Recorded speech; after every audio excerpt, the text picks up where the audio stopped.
CEO 리포트 11월 3주차. 안녕하세요. 웰스기업연구소 정월 소장입니다. 자, 이번 주 CEO 리포트 세 가지 소식을 준비했습니다. 첫 번째 소식입니다. 중소기업계 최근 현안에 대해서 조속한 입법 보완을 요청했습니다. 지난 11월 12일 민주당 이낙연 대표와 만나서 간담회를 진행을 했는데요. 총 8가지 당면 현황에 대해서 중소기업에 어려움을 전달을 하고, 특히 이 중소법인의 개인 유사법인 초과 유보소득 과세 방침을 철회해달라는 입장을 분명히 했습니다. 이 내용이 얼마나 효과가 있을지 우리 차후 지켜보기로 하고요. 두 번째 소식입니다. 벌써 이게 두 번째인데요. 중소기업 소상공인 5개 광고비 최대 3천만 원까지 지원 받으실 수 있으십니다. 11월 22일까지 신청 가능하니까 한번 홈페이지를 들어가서 확인해 보시길 바랍니다. 자, 오늘의 마지막입니다. 2020년 초과배당 증여세 절세 마지막이죠. 이제 시간이 없습니다. 이제 남은 시간은 6주 정도 남았고요. 이 기간 어떻게 초과배당을 해야 될지, 그리고 증여세 절세 전략 어떻게 가져가야 될지 잠시 후에 알아보도록 하겠습니다.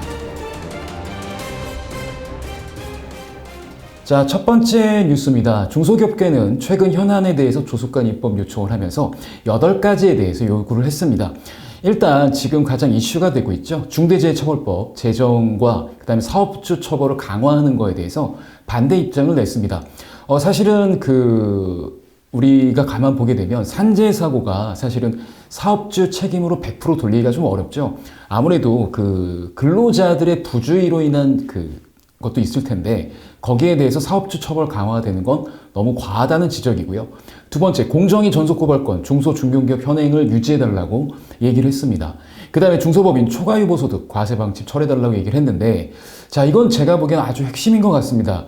특히 중소기업 같은 경우 아마 지난 10월 29일 날 기획재정부 간담회 통해서 밝혔지만, 육성하고자 하는 중소기업 같은 경우는 사내 이제 이익잉여금을 유보할 수밖에 없는데요. 이거를 좀 어느 정도 현실에 맞게끔 조정해주는 작업이 필요할 것 같긴 합니다. 그래서 우리 중소기업 업계에서는 이거를 좀 전면 철회해달라고 요구를 했는데, 이게 어떻게 받아들여질지, 정부는 어떻게 생각할지 이건 좀 모르겠습니다. 주 52시간 계도 기간을 연장하고 근로시간을 유연하달라는 의견입니다. 사실 지금 코로나 때문에 좀 이런 것도 사실 코로나19가 끝난 이후에 좀 적용하는 게 아무래도 좋을 것 같고요. 그 다음에 화관법, 화약관리법 정기검사 유예 및 취급시설 기준 개정을 좀 유예해달라는 말을 했었고요. 그 다음에 중소기업 전기요금 부담을 완화해달라고 요청을 했습니다. 사실 저는 이게 가장 실질적이라고 생각하는데, 코로나19에 대해서 사실은 대출만 늘려줬지, 그리고 코로나19로 인해서 우리 중소기업들 일부 업종을 빼고는 아마 모두가 매출이 감소했고, 올해 성적표는 전년보다 그리 좋지 않을 겁니다. 그러면 이제 당연히 신용도도 떨어질 것인데, 이런 대출에 관한 지원보다는 사실은 직접적인 비용을 좀 완화시켜주는 게 좋겠다. 그리고 대기업 대비 중소기업의 전기요금이 다소 세니 이 부분에 대한 완화를 좀 요청을 했고요. 그 다음에 아까 제가 지금 방금 말씀드린 것처럼 7번째는 코로나 피해 중소기업 아무래도 신용 부분에서 하락될 수밖에 없으니 여기에 대한 별도의 신용평가 기준을 마련해달라는 얘기도 했습니다. 그 다음에 비대면 중소 벤처기업 육성법을 제정을 해서 비대면 언택트한 이제 중소기업을, 업종에 대한 중소기업을 좀 육성해달라는 걸 제시를 했습니다. 아무쪼록 우리 중소기업의 현안들이 이 정치하시는 분들에게 잘 닿아서 좀 올바르게 우리 중소기업이 맘 놓고 경영할 수 있는, 진짜 대한민국의 99% 중소기업 아니겠습니까? 이 중소기업이 살아야 대한민국이 산다는 이런 인식을 가지고서 좀 유연하게 대처했으면 좋겠습니다. 두 번째 뉴스입니다. 중소기업 소상공인 5개 광고비 최대 3천만 원까지 지원해줍니다. 벌써 제가 10월 달에 한번 소개를 해드렸는데, 두 번째입니다. 자, 광고 가격의 90%까지 최대 3개월간 3천만 원 한도로 지원이 가능합니다. 5개 광고센터 홈페이지에서 신청이 가능하고요. 그 다음에 버스 외부 광고 패키지를 만약에 월 300만 원 이용을 가정한다면 90% 정도 지원을 받으니까 약 기업 부담은 60만 원 정도 된다고 보시면 되겠죠. 그리고 이제 부가세는 자부담이기 때문에 이거는 크게 중요하진 않을 것 같긴 하지만, 우리 중소기업을 홍보하고 이런 거를 아주 그냥 효율적으로 그리고 저렴한 비용으로 갈 수 있는 이런 기회가 열렸으니 꼭 신청하셨으면 좋겠습니다.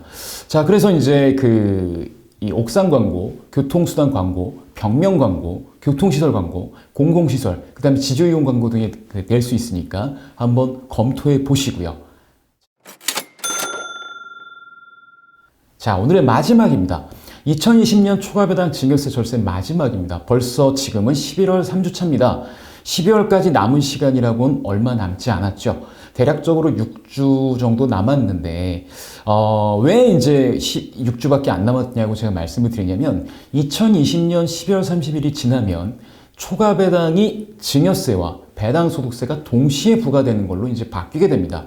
자, 이제 입법 예고안이 통과가 되면, 이제 그 세법이 통과가 되면, 이제 초과배당은 이제 증여세 절세가 없어지게 됩니다. 초과배당 금액에 대해서, 지금까지는, 사전 증여를 포함해서 소득세 상당액보다 크지 않으면 됐기 때문에 상당히 많은 금액을 사전 증여하지 않고, 뭐 대략 1년에 뭐 몇십억 이상의 금액을 초과배당이 하지 않는다면 증여세가 과세되지 않았습니다. 자, 이 말은 이미 증여했던 것과 뭐 한꺼번에 합산되지 않는다는 이런 의미도 있겠죠.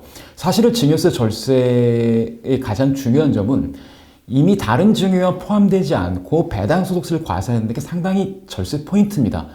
그러하기 때문에 12월까지는 배당을 해 주셔야 될 것 같고요.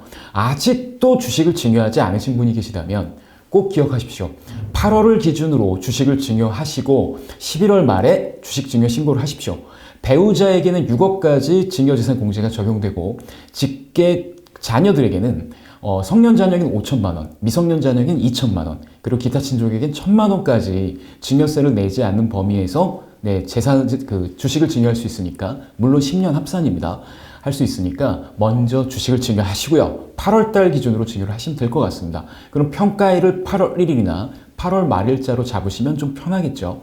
그리고 나서 지금 배당을 하시려면 아무래도 정기 배당은 아닙니다. 9월 결산 법인이 아닌 한 지금 이제 배당을 하려면 중간 배당을 하셔야 되는데, 이 중간 배당을 하시려면 정관을 반드시 점검하셔야 됩니다. 정관에 중간 배당을 해도 된다라는 조항이 반드시 있어야 된다는 거거든요.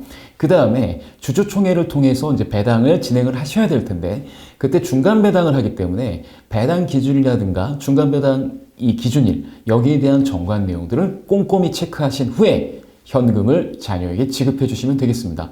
그리고 나서 1월 10일까지 배당 소득에 대한 원천 징수를 회사가 납입하게 되면 깔끔하게 이 초과 배당의 마지막 증여, 막차를 타실 수가 있습니다. 그리고 이런 초과 배당, 이런 차등 배당들은요, 솔직히 중소기업만 하는 건 아닙니다. 일반 대기업에서도, 일반 상장기업에서도 차등 현금 배당들을 하죠. 근데 그 이유는 소수주주의 이익을 좀 극대화시키기 위해서. 사실 대주주들은 세금을 많이 받으면 소득세가 상당히 부담이 되니까 이런 식으로 소수주주의 이익도 실현해주고 대주주는 뭐 절세를 하는 이런 포인트를 잡고 있는데, 사실은 이것도 좀 저는 역차비라고 생각하는데, 특수관계가 성립되게 되면 이게 증여세 부담이 되잖아요. 그러니까 비상장 기업, 특히 우리처럼 가족 기업으로 된 데는 이제 초과 배당으로 주주이익을 실현하는 방법은 앞으로는 없다라고 보시면 될 것 같습니다. 그래서 이 증여 효과가 있는데 증여세를 내지 않는 초과 배당, 차등 배당, 올해가 마지막이니까 꼭 올해가 가기 전에 이 6주 안에 이 증여세 절세 혜택을 받으셨으면 좋겠습니다. 자, 오늘 웰스기업연구소가 준비한 이 CEO 리포트 11월 3주차는 여기까지입니다.